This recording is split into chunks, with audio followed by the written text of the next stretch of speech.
Boa tarde, então, nossos ouvintes, aos espectadores que estão olhando também no canal, no @empreendedor Rodrigo Correia, o pessoal que está olhando no canal, talvez, da Fadisma. O nosso Raizcast hoje é o 5º Raizcast da nova era que se chama Fadisma, com esse estúdio aqui, Mestre Carlinhos, com tudo isso entregue para nós. E hoje o programa é especial, programa que está indo ao ar e abrindo em 27, passamos o Natal, e agora chegando no final de ano, é o último programa do ano, que o Mestre Carlinhos, ele iniciou o primeiro Raizcast, ele cedeu para o nosso grande mestre lá e ele fez o segundo programa. E agora nós pensamos o encerramento do ano deveria ser com o Carlinhos para deixar a mensagem. Foi a pessoa que me inspirou principalmente no primeiro projeto nosso de mentoria 2023, porque ele sempre falou a comunicação das pessoas. E nós, Santa Maria, como exemplo, está faltando muito. Isso foi uma inspiração para mim, para levar e trazer oportunidade. E vocês mentorando que estão assistindo, as pessoas que estão aí, a importância do network, a importância da venda. Carlinhos, deixa para te apresentar. Eu sei que tu não gosta que fale muito, né? Então, deixa para te apresentar aí. Para quem ainda não conhece Carlinhos ou quem é de fora de Rio Grande do Sul, vamos dizer assim, né? Porque Carlinhos é uma pessoa muito histórica aqui no nosso estado. Bom, eu tenho o Carlos Costa Beber, mas o pessoal só me conhece por Carlinhos. Né? Então, nasci em Santa Maria, também é outra raridade, né? Nasceu pouquíssimos aqui. Que eu entrevistei são de Santa Maria. Né? E então eu sou de uma geração que o empreendedorismo ainda era muito incipiente, né? A gestão das empresas era empresas totalmente familiares, né? Então foi um período assim de aprendizado, que eu nasci atrás de um balcão. A minha mãe sempre foi uma grande comerciante e inspiradora dos 3 filhos, né? Nós tivemos essa genética comercial da mãe.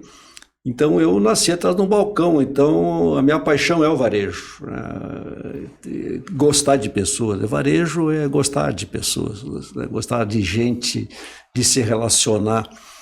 Então eu nunca tive para estudar assim no Colégio Santa Maria era uma dificuldade. Eu gostava de estar na loja, né? De estar no caixa funcionando. E eu passava sempre com as calças na mão ali no Santa Maria, né? E naquela época os pais não brigavam na questão do estudo, Carlinhos? Como é que era? Porque hoje, se falar que tu quer tocar um negócio, fazer alguma coisa, os pais ficam doidos que o estudo em primeiro lugar. Como é que era? Não, mas é fundamental. Então vou dar um pulo lá na frente, e que eu aprendi com o presidente do Banco Ford, era um japonesinho, isso já faz uns mais de 20 anos, que numa convenção ele me disse assim, tu sabe qual é a tua diferença dos teus colegas aí? Eu fiquei surpreso, né? Mas a visão do oriental, né? Diz, tu é o único que tem base acadêmica. Então, realmente, assim, os 30 anos que eu dei aula na universidade, apenas com uma carga horária de 20 horas para, né, minha aposentadoria não paga nem minha Unimed, né? Mas tu tá com vínculo na universidade, entendeu? É assim, para o empresário, a base acadêmica é fundamental. Tá?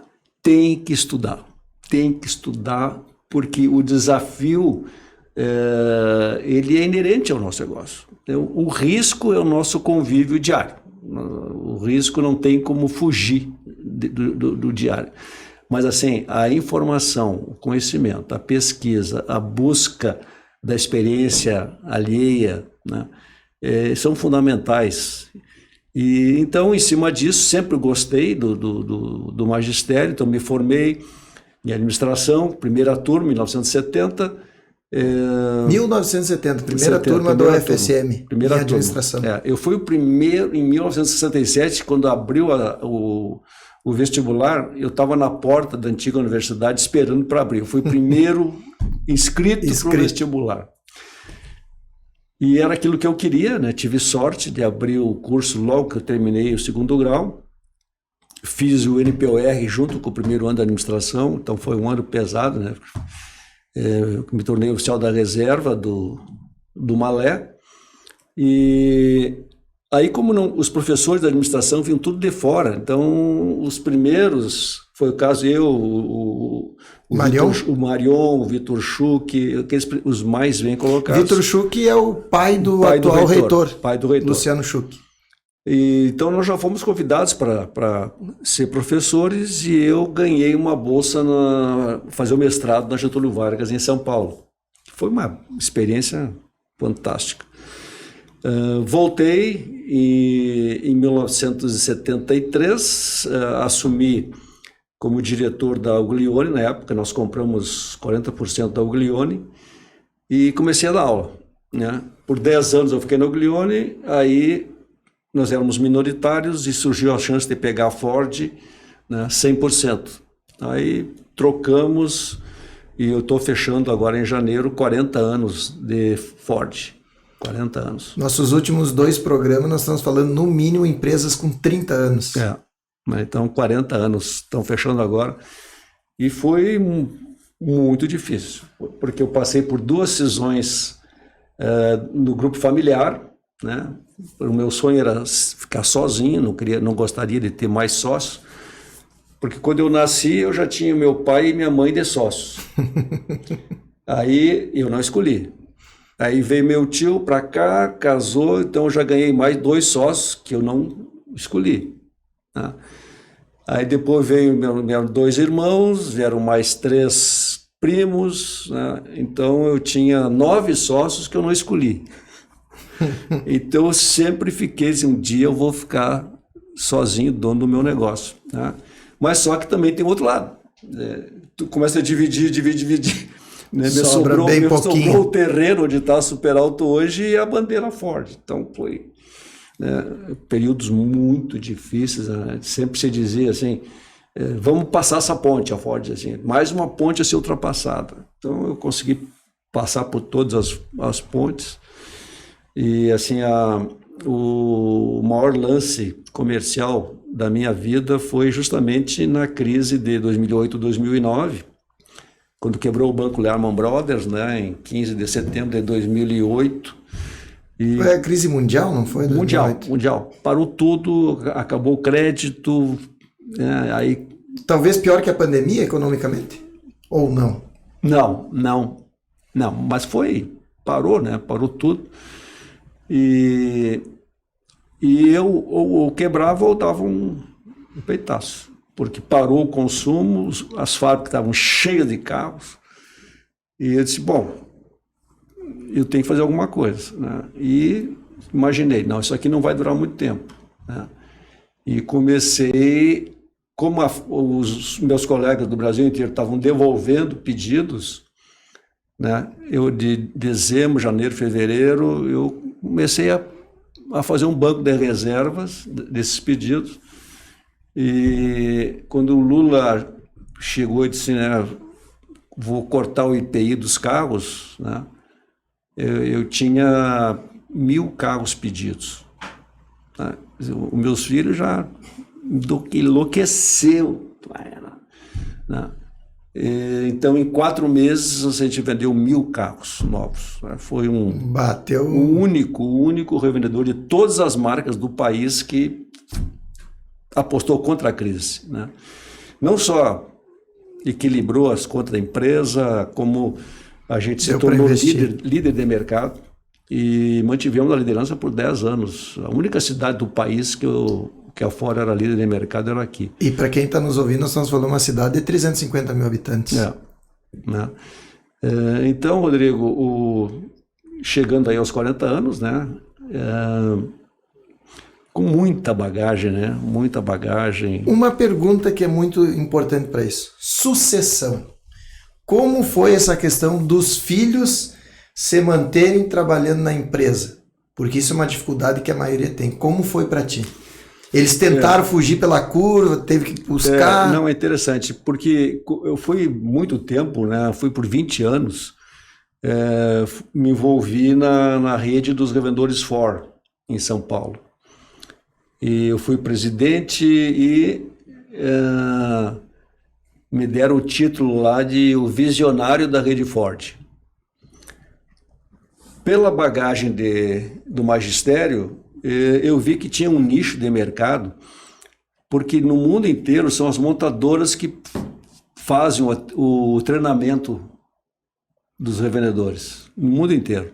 Direto na montadora. Aí eu disse, não, mas tem um nicho aqui que é a visão do varejo. Da loja. Da loja, da empresa, entendeu? E convenci, na época, lá os colegas do Brasil a criar o Programa Nacional de Treinamento. Ia X% de cada carro foi para esse fundo de treinamento, que existe até hoje. Tá? Aliás, ganhei muitos prêmios nacionais por isso, porque foi inédito. E também criei na mesma época o grupo de sucessores, jovens dirigentes. Já que tinha dinheiro, eu enxergava isso, comecei a trabalhar com pessoas de alto nível. A gente podia contratar, tinha dinheiro para contratar os melhores, né? E o meu guru na época era o gaúcho, aqui já vou me lembrar o nome dele, e que era o bambam no Brasil em empresa familiar. E viramos amigos, né? E aí comecei a aprender, a conviver com os pais, que não, os filhos não sabiam que tinha cursos. Era Roberto Berhoff o nome do gaúcho de Novo Hamburgo. A dificuldade... Um curso para sucessão. Para sucessão. Para colocar os sucessores ali, fazerem esse curso. Inclusive, eu levei a primeira turma para Detroit. Nós fizemos lá, ficamos um mês fazendo 4 cursos dentro do Instituto Ford Marketing nos Estados Unidos. Esse era o nível do... E aí implantei também um programa nacional para fazer testes psicotécnicos de gerentes, vendedores e tal, né? Com a Caliper americana. Então... Qualificou muito. Fui criando, assim, sabe, um expertise. E na época, assim, até hoje, né? Os pais deixam os filhos... Não, ele escolhe os... Esse é outro capítulo, né? Mas esse treinamento aí, tu já tinha na mente, já tinha conquistado teus filhos para seguirem isso ali não? Não, ainda era antes disso, né? O Guto ainda estava na vida boa ainda. E o Guto na época escolheu fazer farmácia. E eu, na época, os pais, ele quer, né? Não interferir em nada. E estudou farmácia 5 anos, mas ele estava se formando. E aí casou com o período que eu estava com mais conhecimento. E ele fez uma avaliação psicotécnica com essa empresa americana, né? E ele é um líder nato, é um gestor nato, tal, né? Tu só precisa dar um bambolê para ele, porque ele é bem germânico, né? Não tem jogo de cintura. Alemão meio...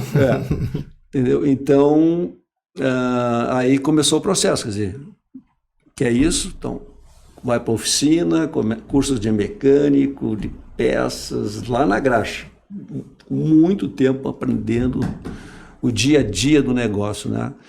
Então foi uma preparação, um cronograma. Como é que foi conquistar ele? Estava formando em farmácia, tu buscar ele para lá, como é que foi essa conquista? Aquela história assim, né? O que tu vai fazer com farmacêutico? Vai abrir um laboratório, vai ser gerente de farmácia, né? Ou tu quer dar outra negócio? Eu usei o mesmo que a minha mãe me fez lá atrás, né? A minha mãe, quando eu estava para escolher o curso, a profissão, e eu disse, eu acho que eu vou ser engenheiro, vou ser dentista, assim, a minha mãe, tu tem a faca e o queijo na tua frente aqui. Tu vai abrir mão disso aqui, né? Tá pronto o teu negócio. Então foi a mesma coisa. Peguei, Guto, tu tem a faca e o queijo na mão aqui na frente. Escolhe. Aí, né? Foi assim um processo natural. Né? A mesma coisa com o Rafael e a Giovana, né? E aí sim, eu insisti para que ela fizesse direito. Achei importante que fizesse direito, né? E quando ela se formou também, disse, agora tu tem 2 anos para escolher se tu quer ter uma vida própria, voo próprio, ou tu quer trabalhar com a gente. pá, pá, pá, né? E depois de 2 anos ela disse, não, o meu negócio é trabalhar com a família e tal. Então, é muito raro, né? A FOR mesmo, ela tem uma preocupação porque o processo sucessório é muito complicado. Muito complicado. E eu vejo os amigos, né, dizem, né? Meu filho não quer, né? Não precisa ir muito longe, né? Tá. Mas então me tornei um especialista de empresas familiares e sucessão, né?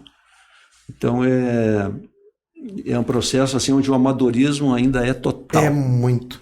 Mas vem outra pergunta, que é o mais importante, que todas as pessoas que eu converso, e para quem está ouvindo agora entender, o Carlinhos eu chamo, é o meu guru hoje na administração, é a pessoa que eu admiro. Eu sempre dou um exemplo simples, né, Carlinhos? Aquele exemplo simples.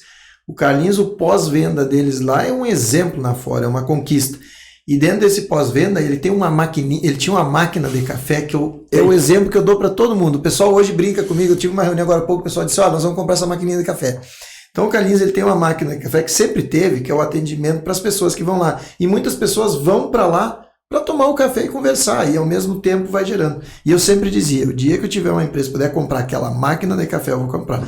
Hoje eu tenho aquela máquina na empresa. Então isso é um exemplo de o quanto eu me espelho e vamos dizer assim, o pessoal não deixa eu falar que eu sugo o conhecimento do Carlinhos, mas não é só o conhecimento. E a coisa mais importante que eu vejo hoje, fora todo o conhecimento, Carlinhos, que eu pego e eu fico só observando os passos que tu vai fazendo, é o network.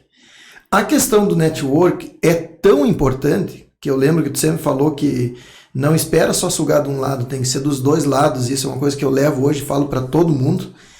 Mas o mais importante é para as pessoas entenderem o quanto é tu ter a confiança de uma pessoa, porque nós nós estamos no estúdio aqui, hoje é dia 9, tá? O nosso programa está passando dia 27, iniciou dia 27 a passar, mas é dia 9 a gravação, e saiu daqui o Armando, que ele deu um exemplo. O Armando foi convidado para um projeto que eu não falei nada para o Armando, simplesmente eu disse, o Carlinhos tá junto, tá na cabeça.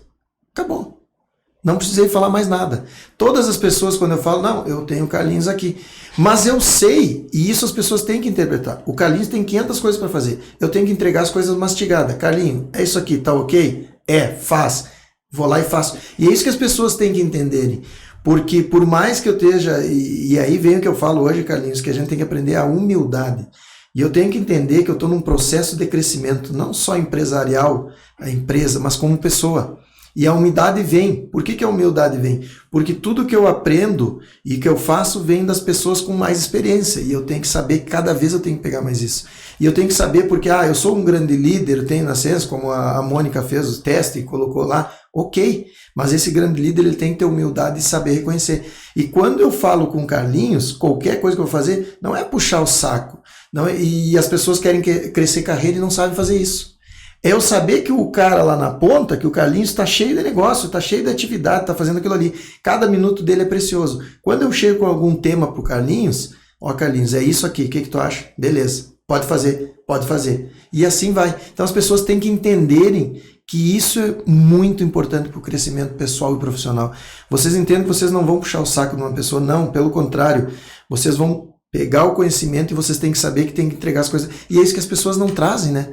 A maior dificuldade do profissional hoje é trazer a coisa pronta. Ele traz para... Mas e se vocês imaginam eu ligar para o Carlinhos toda hora? Carlinhos, eu vou fazer uma pasta para o projeto, que eu vou fazer isso, que eu vou fazer aquilo. Leva o conteúdo. Qual a opinião? O Henry Ford dizia assim, não me tragam problemas, tragam soluções. Exatamente. E hoje, a maior chancela que eu tenho é o network. Por exemplo, o Carlinhos, que me fez ser muito... Eu estava olhando vocês três conversar aqui, o diretor da Fadismo, o Carlinhos e o Armando. E eles falando, porque a minha família fez isso, a minha família era advogado fulano, que era do ciclano, todos se conhecem. Eu sou uma pessoa alheia, estranha, chegando e conquistando esse espaço. Então tem que saber de que forma conquistar e como pegar a confiança. Carlinhos, fala para nós, fala para as pessoas que estão ouvindo aí, qual o segredo desse network, dessa questão que hoje... Eu acho que ponto número 1 é chave. Além da tua liderança que tu tem de ponta, esse network que tu consegue até hoje com as pessoas. Eu já digo assim que o network é uma ciência. É uma ciência. Porque é um trabalho... Tem que gostar. Tem que gostar de pessoas. Primeiro isso, né? E saber que é um trabalho de duas mãos. Tá? Tu não só em conversar contigo não quer dizer que tu vai retribuir, tu tem que oferecer alguma perspectiva de que mais cedo ou mais tarde aquela pessoa vai precisar de ti e vice-versa. Então, tu vai criando um trabalho, né? E tem que se investir. O network é sempre um investimento e nem sempre tu vai criando essa rede. A rede é fantástico, né? E às vezes tu tá conquistando alguém que nunca sabe se vai precisar ou não, mas assim, tu tem que estar investindo sempre. Eu cito assim um exemplo do embaixador Everton Vargas, né? Eu estava falando com o meu mano e disse, o Everton Vargas foi meu colega aqui no Santa Maria, agora é o novo embaixador, está vindo, ele é embaixador na Alemanha, vai ser embaixador em Buenos Aires. A primeira ida que eu fui a Buenos Aires, já me apresentei como irmão do Fernando e sempre que eu ia a Buenos Aires, ia tomar um café, né, com ele. No momento, ele saiu de Buenos Aires, foi ser o embaixador do Brasil na União Europeia, o principal negociador brasileiro, né, que fica em Bruxelas. E pouco antes da pandemia, eu fui a Bruxelas só para visitar ele, entendeu? Então, investir no network, né? Mais cedo ou mais tarde, hoje ele está aposentado, nunca precisei, mas eu mantenho, né? E da reunião que a gente fez em São Paulo, lá onde fiz a Carta de São Paulo, que ninguém sabe, né? Que eu reuni lá em São Paulo as grandes figuras de Santa Maria que estão fora. Nelson Jobim, Eros Grau, Milton Seligman, o Munhoz, o Cláudio Ferro, o Nelson Campelo. Santamerenses que cresceram, né, mundo afora. E chamei o Everton Vargas, né? E ele veio de Brasília, entendeu? Quer dizer, então o network, a minha mãe sempre diz assim, no teu celular tem a solução para tudo. Eu acho que resume, né? Então todo mundo chega, tu tem um contato fulano? Tem. Não. Mas também tu tem que ter cuidado, né? Para quem vai passar um contato. Então isso é muito complicado. As pessoas já sabem que eu não passo qualquer contato. Então eu faço essa ponte quando eu vejo que é importante. Mas é muito... Eu tive um privilégio desse indo para a Inglaterra, cheguei lá e tudo foi um bom exemplo. Chegamos lá, nós fomos conversar, fui fazer a revisão do carro e eu disse, tô indo semana que vem para a Inglaterra. E aí pegou o telefone, ligou na hora para um cara que foi... O CEO da Bembev. E lá a visita que tive com ele, foi... O pouco tempo que a gente conversou, passou um conhecimento e uma inspiração, né? Porque a própria conversa dele, uma das coisas que eu dizia, como eu vou fazer crescendo nas minhas empresas... e ele ainda disse assim, eu ainda vou te enxergar, eu lembro que ele falou isso aí, e eu gravei isso, eu ainda vou te enxergar com grandes diretores na tua empresa que tu vai conseguir que eles façam a gestão para te poder fazer isso que eu faço e que eu fiz, de poder viajar um dia, tira aqui, tu vai tirar 15, 20 dias tu vai escolher a cidade que tu quer e tu vai voltar a milhão para trabalhar mais 15, 20 dias dentro da empresa. E aí tu vai sair, tirar mais 15, 20 dias e tu vai fazer isso. Tu não vai te aposentar, mas tu vai fazer isso como empreendedor. Tu vê, né? Esse o Cláudio Ferro,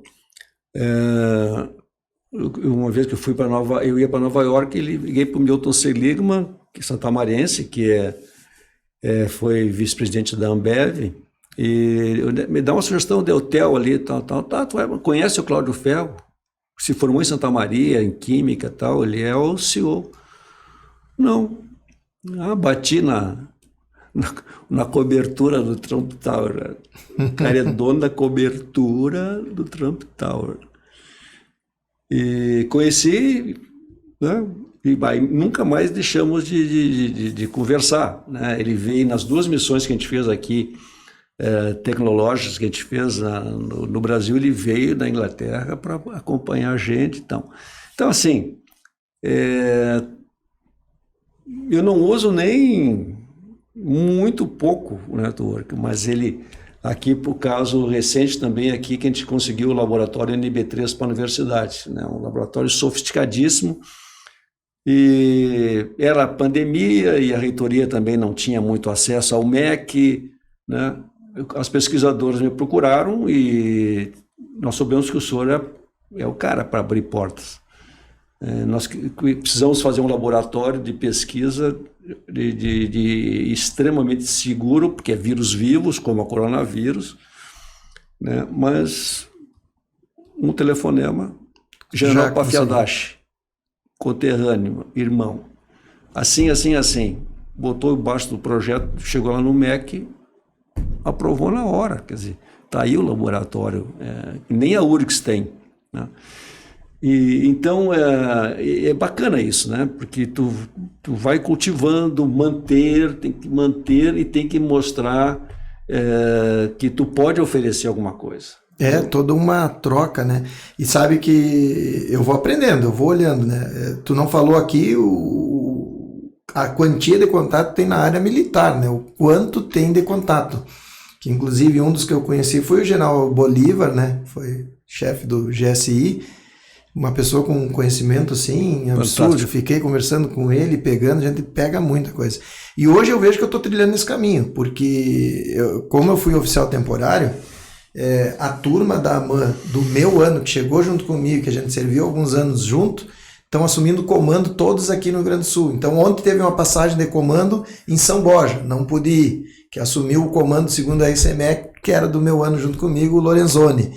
Agora, em janeiro, esse eu vou ter que ir porque é um dos meu irmão mais pego, até porque a gente deu umas raladinhas junto antes dele ir ele é Forças Especiais, comando, vai assumir o 8º ICMEC, que é o Visoto, tá assumindo lá. Então são irmãos nossos, assim, que teve. O 8º é Uruguaiana, né? É, Uruguaiana, ele tá assumindo lá. Tem o Schiffner, que é o comandante hoje do regimento do primeiro. Não, do regimento de Porto Alegre. Ele tá em Porto Alegre. Tá em Porto Alegre no comando. Então são pessoas que serviram comigo, vieram do mesmo ano da mãe, a gente teve junto e a gente tem esse relacionamento. Inclusive, a gente tem a turma chamada, que foram todas as pessoas que nós servimos junto no 2º RCMEC, em São Borja. Então a gente tem um grupo hoje. Aí tem outros que eram temporários que saíram, que é o Márcio, que ele veio do Rio, hoje ele tem a maior empresa no Rio de Janeiro de segurança. Ele veio só para passar de comando no Horizonte, veio, almoçou aqui em Santa Maria comigo e foi para São Borja. Então hoje eu vejo muito isso, Carlinhos. Eu digo assim, Carlinhos, eu me inspiro lá. Eu tô chegando nos comandantes. Daqui a pouco eles vão estar lá no generalato, né? Vão estar lá. Então é muito legal isso. É essa questão dessa amizade, desse círculo aí. É muito importante. E isso eu uso mais para Santa Maria do que para mim, meus negócios. É verdade, isso muito é verdade. Muito mais. Assim, é 90% no trabalho pelo desenvolvimento de Santa Maria que eu uso o meu network. 90%. Né? E é caso raro, Carlinhos. Vou te dizer, eu morei em muita cidade, tenho muitos contatos assim, e é raríssimo. Isso é uma coisa que me chamou muita atenção. A maioria das pessoas, elas usam os contatos individuais. E uma coisa que tem positiva tu usa o projeto em prol geral. Porque muitos projetos, pode fazer uma análise, que nem nosso projeto Mentoria Raiz. Nós estamos dando uma mentoria. Que solar que eu vou vender na mentoria? Não vou, as pessoas estão me perguntando. Que carro nós vamos vender para te estar lá na mentoria? Não vai, mas está ajudando as pessoas. E a maioria dos teus projetos é a PAI, é todos, é a universidade. São coisas que se a pessoa disser, está jogando para vender, não vai vender ali. E é verdade, esse ponto trabalha muito mesmo para projetos em Santa Maria. E é difícil achar pessoas que façam esse... Então, porque realmente está... o grosso do network é fora daqui, né? Então, essa vantagem, por exemplo, tu tem que... Hoje são grandes amigos, o Cláudio Ferro, né? Que eu apresentei ele para o Munhoz, apresentei ele para o Nelson Campelo, né? Tudo CEOs que não se conheciam. Então, eu aqui da colônia... Aqui, sem sair de Santa Maria, interligou o mundo. Conectando essas pessoas. O Munhoz, que é o meu grande parceiro, por exemplo, né? Abriu a porta lá de Portugal lá e... O que é o Munhoz? Felipe. O Munhoz foi vice-presidente do Bradesco. E sempre pensamos em trabalhar para Santa Maria, mas foi um momento que ele se aposentou que nós começamos a... E ele... Pode ter mais... E o network dele é... Sim, imagino. Fantástico, né? Com isso também, quer dizer, conheci o Nelson Campelo, CEO da Atos Francesa. A Atos Francesa está aqui. Que veio para Santa Maria. Relacionamento, Atos Francesa. Através do Nelson, entramos na IBM e a IBM está em Santa Maria. Projeto em Santa Maria. Na UFSM, então, né? Na UFN. Na UFN. Então, assim, aí tu nota que tudo está para ser feito. Porque tu sobe de andar, tu começa a enxergar um horizonte muito mais longo. Isso que me preocupa. As nossas lideranças estão muito na planície.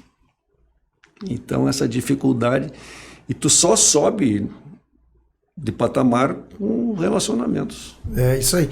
Eu queria até pedir para a produção, vou falar nesse momento, para pegar essa minha fala, para justamente jogar nos grupos dos mentorandos. E o que eu quero, a mensagem que eu quero dizer é o seguinte: imaginem vocês a oportunidade que tem com o que nós conversamos hoje com o Carlinhos, com tudo isso que o Carlinhos tem de contato, com todos os mentores que vão estar com vocês, a oportunidade da pessoa se destacar, Carlinhos. Principalmente em conteúdo, participação, porque ela está ganhando uma mentoria que não tem preço. Não é uma mentoria lá que tu paga 30 mil reais e fez acontecer. São histórias, são conhecimentos de pessoas que vivenciaram aquilo. Então imagina o quanto de conteúdo que vocês vão aprender. Aí tu tá ali dizendo que tu quer conquistar na vida, tu quer crescer na vida, e tu nem te destaca num projeto desses, respondendo, dando o seu melhor, fazendo. De que forma tu vai chamar atenção e vai ter network? Se a tua oportunidade está ali, tu não soube aproveitar. Então, quem está aí dos mentorandos, aproveitem. Cada desafio que é lançado para vocês, se destaque. Isso vai chamar atenção, que talvez tu tenha oportunidade com algum desses mentores fazer o teu network e crescer muito mais. Então, essa é a minha mensagem hoje para vocês. Carlinhos, estamos indo para o nosso final, sei que o teu tempo nessa correria. O que tu deixaria de mensagem para nós importante? Escolhe o tema. Tu é fera nisso. Vendas, gestão de pessoas ou network? O que tu escolheria? Qual seria a mensagem principal? Eu nasci marqueteiro, mas quando eu estava no auge das dificuldades, né, eu construí a empresa nova, com investimento, e eu estava no auge da dificuldade, assim, se eu fizer a mesma coisa que os outros, eu não vou sobreviver. E eu só vejo uma diferença para sobreviver. As pessoas. Claro, eu aprendi com... né? E eu estava com um consultor desses, bambãs, eu trouxe para cá para treinamento, e eu estava na escada da obra lá da Superalto e perguntei para ele, tia, não tem outra alternativa a não ser as pessoas, né? Claro, o retorno é mais longo prazo, mas é o caminho. E o cara disse, é isso mesmo. A partir daí, né, eu comecei a aplicar os testes psicotécnicos e fui trocando a equipe com o perfil adequado. Só gente que gostava de gente. E dando exemplo, quer dizer, tu sabe, não tenho sala, né? Eu estou sempre na empresa, no showroom, né, mostrando, conversando com todos os clientes, está perto dos funcionários, chamando eles pelo nome, circulando. Então a liderança é fundamental e é uma ciência. É uma ciência. E tu está sempre aprendendo quando tu trata com pessoas, sempre aprendendo, né? Hoje mesmo eu sempre recebo os aniversariantes, já com cartazinho, né? Mas o funcionário de Bagé, só porque era de Bagé, não tinha aparecido, né? E eu disse, opa, então já fiz o contato, Então, RH é o detalhe do detalhe do detalhe. Não. Tu tem que achar a pessoa certa para o lugar certo. Quando eu não sou bem atendido em qualquer lugar, eu não culpo quem me atendeu, eu culpo quem botou a pessoa lá. E assim, ó, a minha lição para vocês. O empresário é muito ruim em recrutar e selecionar. O empresário, ele é amador ao extremo. Contrata, depois não dá certo, demite. A minha política é a seguinte: o cliente em segundo lugar. Primeiro, o meu funcionário. Porque se ele está feliz, ele vai fazer a felicidade do cliente. O custo disso? Então, a empresa, o cliente entra, vê que tem um clima diferente. O cliente percebe no ar assim que tem uma coisa diferente, né? Que as pessoas transpiram alegria. 70% das pessoas saem para trabalhar infelizes. É um número absurdo. A culpa é de quem? De quem contratou essas pessoas. Botou a pessoa errada no lugar errado. Então, assim, gestão de pessoas, para mim, é tudo. É tudo. Aí que está a diferença. Todo mundo diz, o meu maior patrimônio da empresa são as pessoas, mas na prática é muito diferente. E o gestor tem que gostar de gente. E tu vai pegando uma experiência em entrevistar candidatos que tu sente quando ele dilata a pupila, pode contratar. Não interessa nem para onde. Eu chamo o brilho no olho, é isso? Brilho no olho. Então, assim, o cara está lá em cima do seu escritório, vê aquele jovem chegando, deixando o currículo, todo mundo deixa currículo. Entendeu? Então, essa é a grande lição. Cuide dos seus recursos humanos. Mas não adianta depois. Tem que começar onde encontrar, saber fazer o processo de seleção. Hoje tem instrumentos, psicologia, empresa, para o lugar, para a pessoa certa. Eu consegui baixar minha rotação de pessoal ao extremo. Eu não perco ninguém para concorrência, né? Porque as pessoas são felizes onde estão. E o salário não é o principal. Não é o principal. É todo um conjunto, né? Um ambiente saudável, de uma liderança próxima. Tá? Leva anos. Eu estou nesse processo desde 1999. E para encerrar, né? Eu me dei conta que eu não tinha uma comunicação com todos os funcionários. E criei um grupo de WhatsApp meu com eles. Onde ali vão informações, notícias, campanhas que está fazendo, sugestão de filmes, programas de rádio. Me aproximou de todos, né? E tinha um troço simples. Duvido que o pessoal tenha essa proximidade assim e tal. Não vou chegar lá na ponta. Gente é que faz a diferença. Mas tem que começar pelo número 1.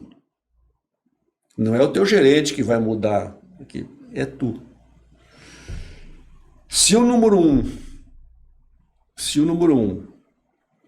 não decidir ter uma filosofia de recursos humanos, não adianta. Se o número 1 não tem essa cabeça de abrir a empresa, de ter transparente, não adianta. Então o pessoal sai, faz cursos, vem entusiasmado, não mexe. Aí o cara não deu certo, treina, mas não adianta, era a pessoa errada.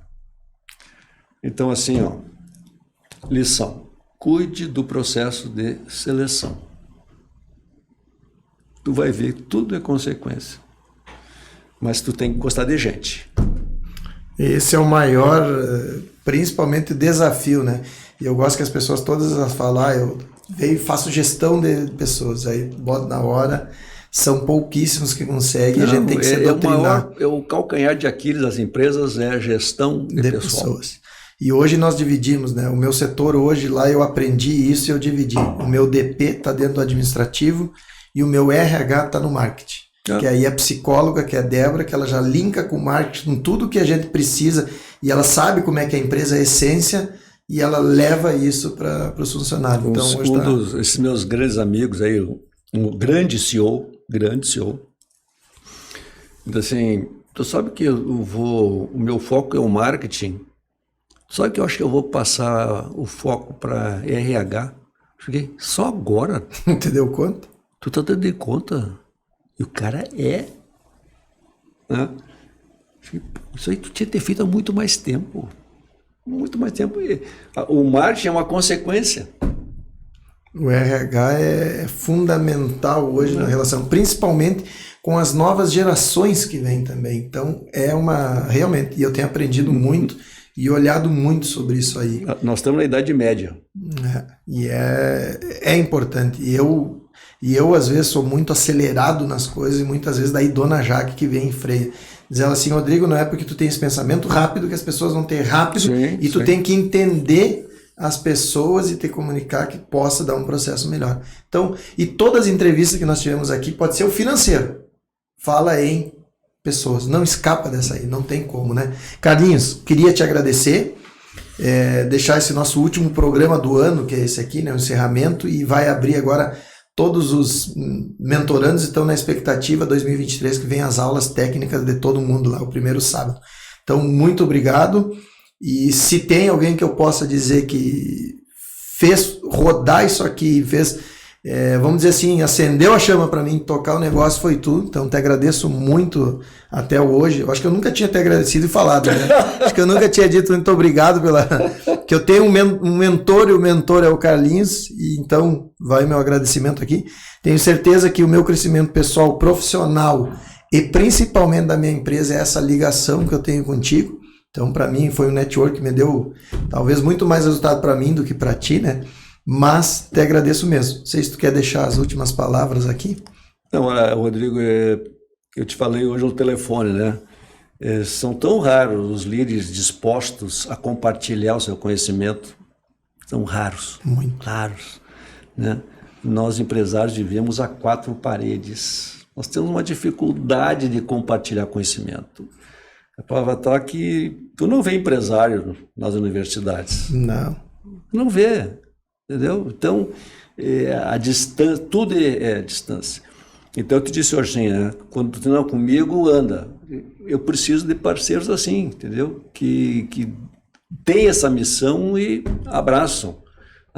Então, eu te parabenizo e parabenizo a gurizada que vai ter uma possibilidade assim de compartilhar conhecimento e experiências que não tem dinheiro que pague. Não tem dinheiro que pague, né? Pode ter certeza que o que pagam não vai ter resultado do que esse programa aqui. É de coração, somos pessoas de bem, pronto. É isso aí. Então, para a gurizada tá dado o recado, aproveite a oportunidade que eu, com certeza, mesmo estando desse lado como empresário, eu aproveito cada minuto que eu pego com pessoas da experiência. Carlinhos, então, obrigado a todos que ouviram, e eu vou encerrar com aquela velha frase: fiquem com Deus. Amém.